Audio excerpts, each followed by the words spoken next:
Capítulo 13. A realidade em Enoque. Tirados do meio. A realidade de um mundo de iniquidade. Na nossa jornada através deste livro, o capítulo 1 começa assim. Umas palavras das bênçãos de Enoque, com as quais ele abençoou os eleitos e os justos, os quais devem existir nos tempos da tribulação, rejeitando toda iniquidade e mundanismo. Vemos claramente que o livro de Enoque foi escrito para alguém específico, os eleitos e justos. E os eleitos são os que se conservam na fé vencendo a grande tribulação. Lembra das realidades anteriores? Pois bem, subsistimos a elas.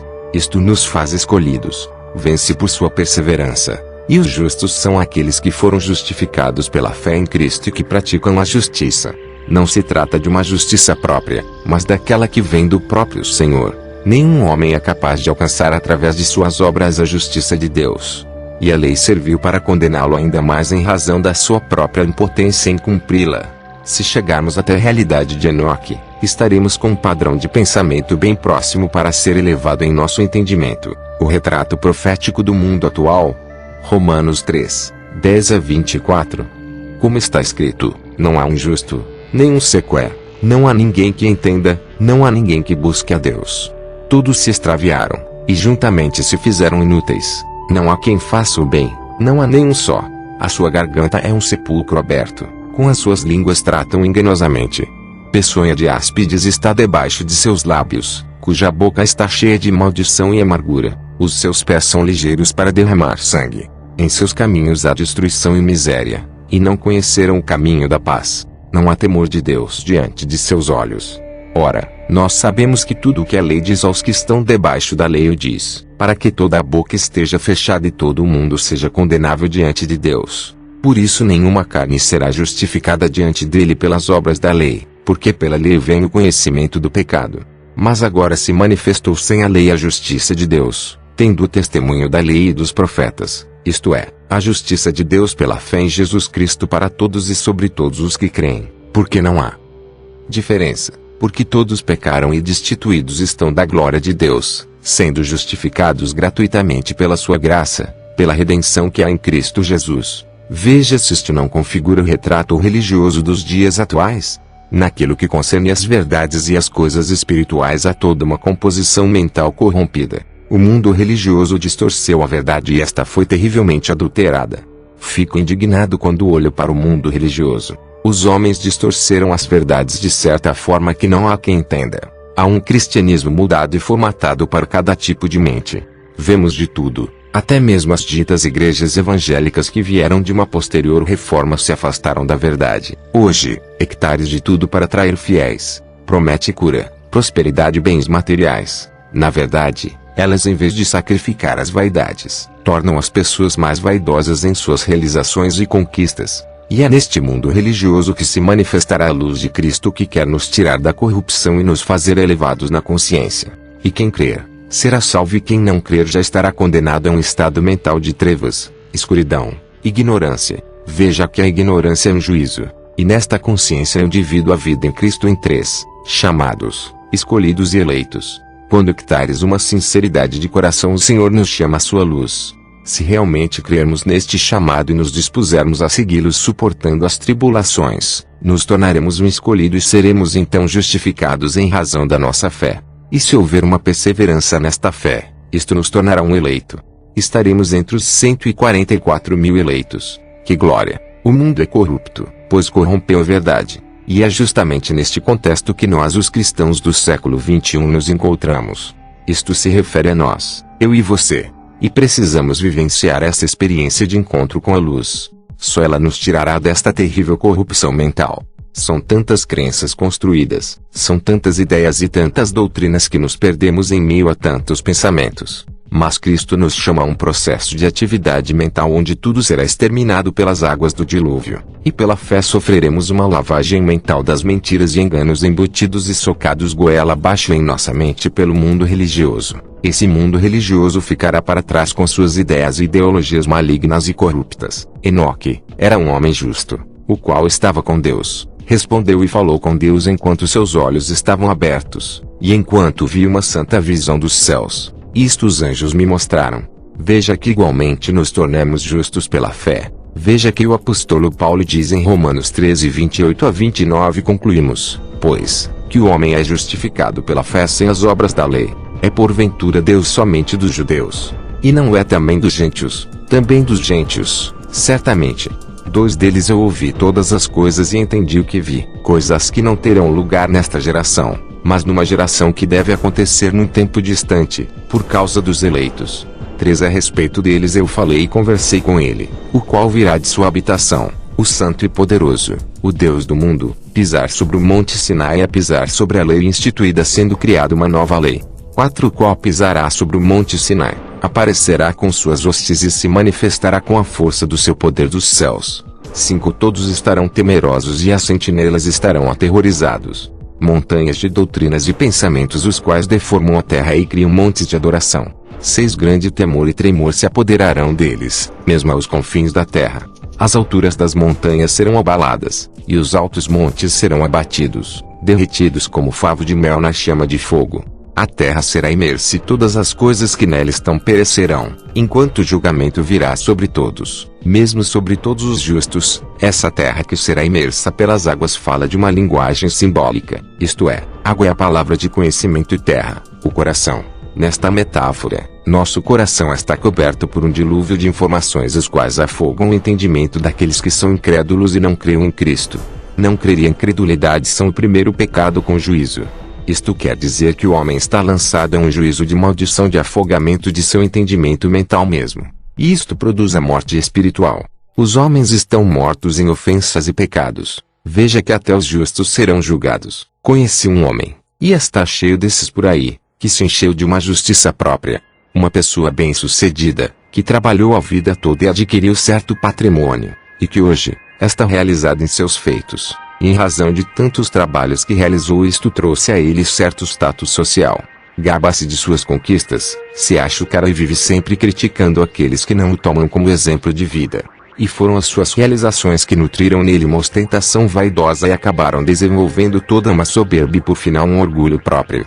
Perceba como até mesmo aquilo que fazemos de bom nos leva a desenvolver em nós estas coisas. Por esta razão aí se inicia o processo da impiedade. Quando começamos a ostentar uma vaidade por aquilo que somos, que fazemos, que temos, etc. Mesmo que isto seja de aspecto bom e que esteja em concordância com a própria ética, a moral e os bons costumes. Quantos desses vocês não conhecem? E é justamente aí que a impiedade começa seu processo devastador na alma humana. Ai deles, porque entraram pelo caminho de Caim. Caim ofereceu a Deus o seu melhor, uma oferta que aparentemente era muito mais bonita e saudável em comparação à oferta de seu irmão Abel, pois, que beleza há em um cordeiro imolado cheio de sangue. Quando oferecemos aquilo que acreditamos ser o nosso melhor para Deus, nossas obras, na verdade nos carregados de uma justiça própria anulamos o sacrifício de Cristo. Certamente reivindicaremos todo o nosso esforço e trabalho. Jamais seremos humildes o suficiente para reconhecer que não hectares méritos em nós, mas sim favor imerecido. O homem sempre tentará oferecer o seu melhor para Deus e acabará se enganando neste anseio, pois isto gera nele um senso de justiça própria. Em Caim nasceu a religião. É difícil não oferecer nada para Deus. É difícil deixar toda a justiça própria como forma de gratidão a Deus. Assim, acreditamos que estaremos sendo gratos a Deus e na verdade estamos sendo enganados por nosso corrupto coração. A todos quantos tomam o caminho de Caim, Judas 11, isto é, não são diligentes no processo de salvação e mudam consideravelmente seus propósitos. Não batalham os combates de aflições decorrentes da própria prática da fé. Entregam-se à dissolução da graça e à impiedade de seus corações corruptos, que negam ao Senhor como o único dominador e se prostituem com o mundo dando ouvido às vozes enganadoras. Estes tomam consideravelmente o caminho de Caim. A todos quantos se carregam de uma justiça própria, dão seus dízimos, guardam os mandamentos à risca, são extremamente radicais na ética, na moral e nos bons costumes do seu grupo religioso, estarão iniciando no caminho de Caim. É um zelo devastador da própria justiça divina. Iludidos que estão servindo a Deus, na verdade estão servindo a outros deuses, e assim, tornar-se-ão julgadores daqueles que assim não procedem. Amam a caridade e a praticam como forma de ostentação e autojustificação, e é assim que se inicia o processo de uma impiedade crescente e devastadora, e Caim é o mentor da religiosidade.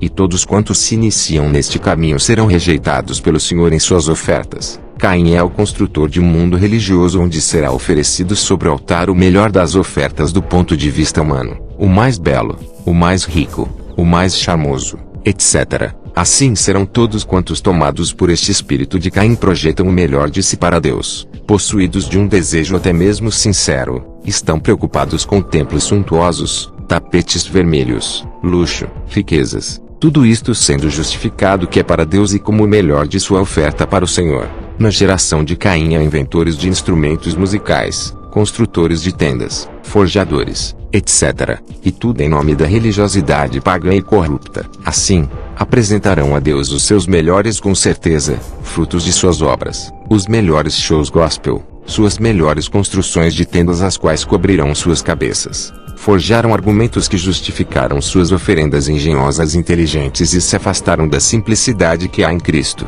Por esta razão serão rejeitados pelo Senhor, e todos quantos se entregarem a esta disposição mental cairá no mesmo erro de Caim. E este é o fluxo natural da mente humana na busca por consciência.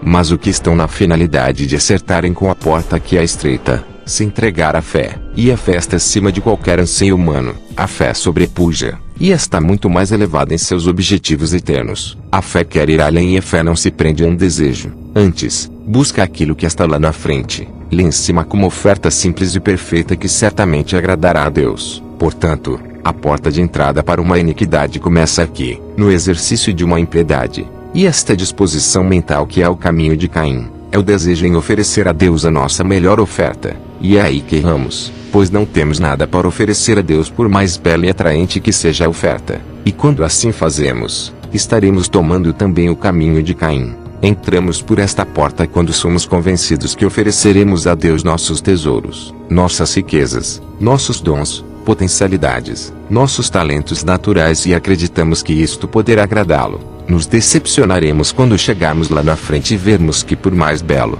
por mais talentoso, por mais bonito, por mais bem projetado que for a nossa oferta, o Senhor Deus nos rejeitou. Jamais seremos agradáveis a Deus. Acredite nisto. Deus não se deixa convencer-se com o belo, com o formoso, com o que canta bem, com o mais inteligente projeto que busca seu louvor, sua adoração. Todas estas coisas acabaram reprovadas. O homem se encanta com o talentoso, com o inteligente, com o belo, com o formoso. Mas Deus não olha por esta ótica. Ele olha e vê o coração de fé que busca a justificação por Cristo.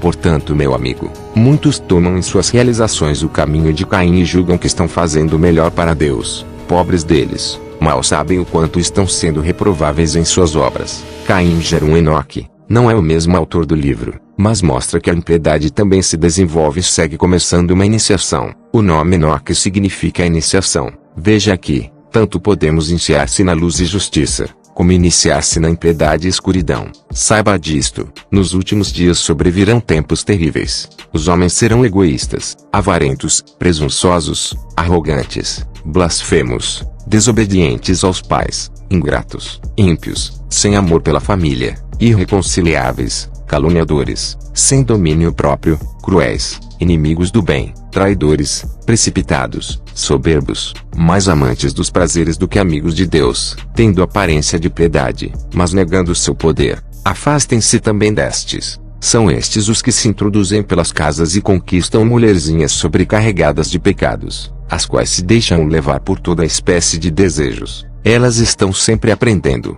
mas não conseguem nunca de chegar ao conhecimento da verdade. Como James e Jambres se opuseram a Moisés, esses também resistem à verdade. A mente deles é depravada, são reprovados na fé, não irão longe. Porém, como no caso daqueles, a sua insensatez se tornará evidente a todos. Mas você tem seguido de perto o meu ensino, a minha conduta, o meu propósito, a minha fé, a minha paciência, o meu amor, a minha perseverança, as perseguições e os sofrimentos que enfrentei, coisas que me aconteceram em Antioquia, Icônio e Listra. Quanta perseguição suportei, mas, de todas essas coisas o Senhor me livrou. De fato, todos os que desejam viver piedosamente em Cristo Jesus serão perseguidos. Contudo, os perversos e impostores irão de mal a pior, enganando e sendo enganados.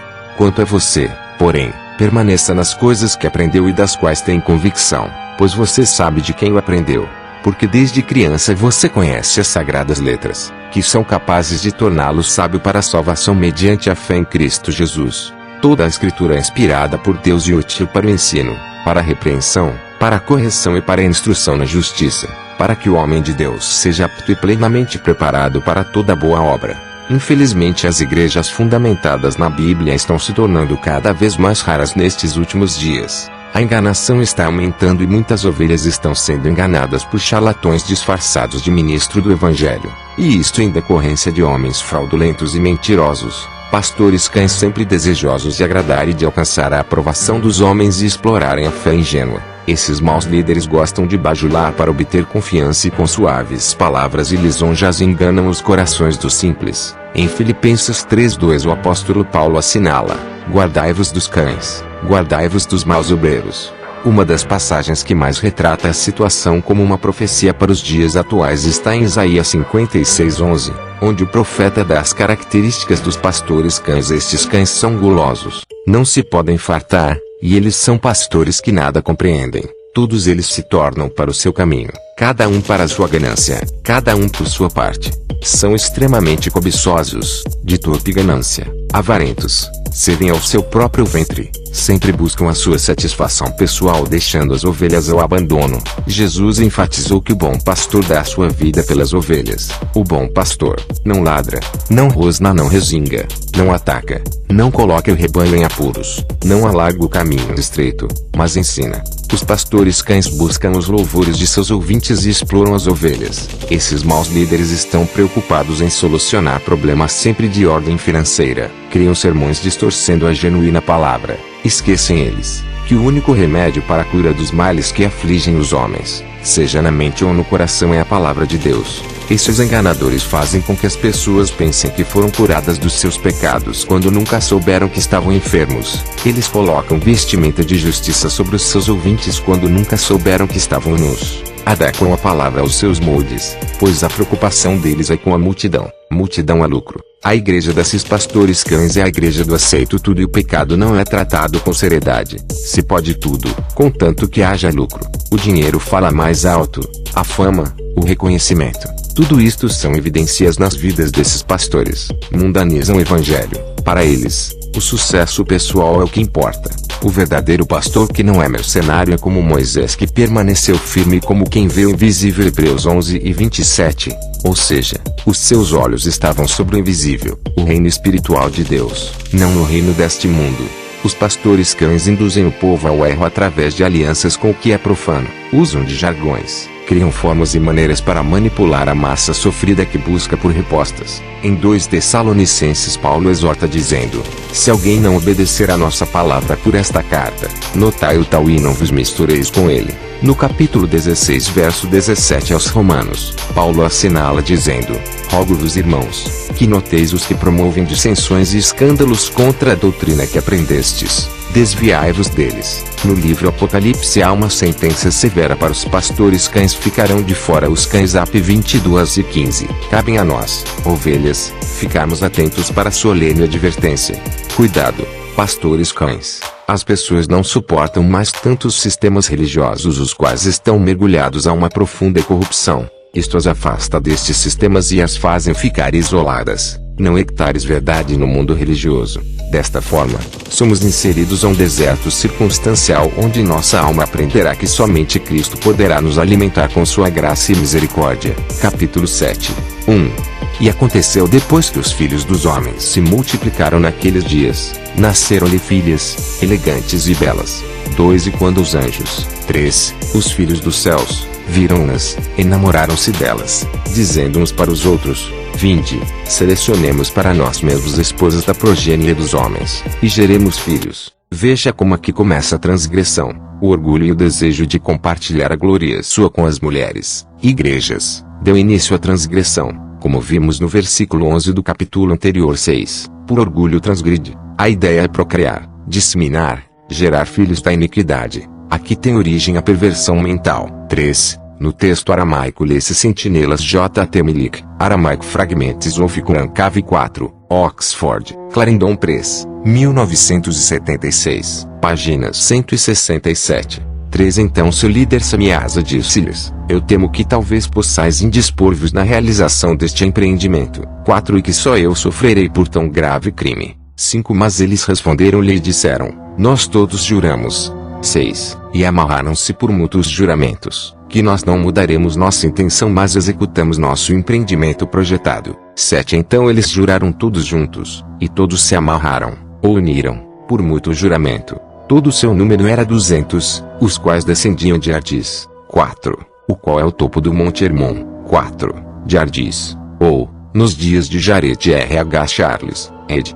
Andrans, Tibuco Fenoche, Oxford, Clarendon Press, 1893, página 63. 8 Aquele monte portanto foi chamado Hermon, porque eles tinham jurado sobre ele. 5 E amarraram-se por mútuo juramento. 5 Mt. Hermon. O Monte Hermon deriva seu nome do hebreu Eren, uma maldição. Charles, página 63. 9 Estes são os nomes de seus chefes: Samyaza, que era o seu líder, Uracabarameel, Aquidel, Tamiel, Ramuel, Danel, Askel, Saraquenel, Azael, Armeus, Batraal, Anani, Zaveb, Sansavel, Ertael, Turel, Yomiael, Arazial. Estes eram os prefeitos dos 200 anjos, e os restantes estavam todos com eles. 6 O texto aramaico preservou uma lista anterior dos nomes destes guardiães ou sentinelas: Semiazá, Articope, Rantel, Cocabel, Ramel, Daniel, Ezequiel, Baraquel,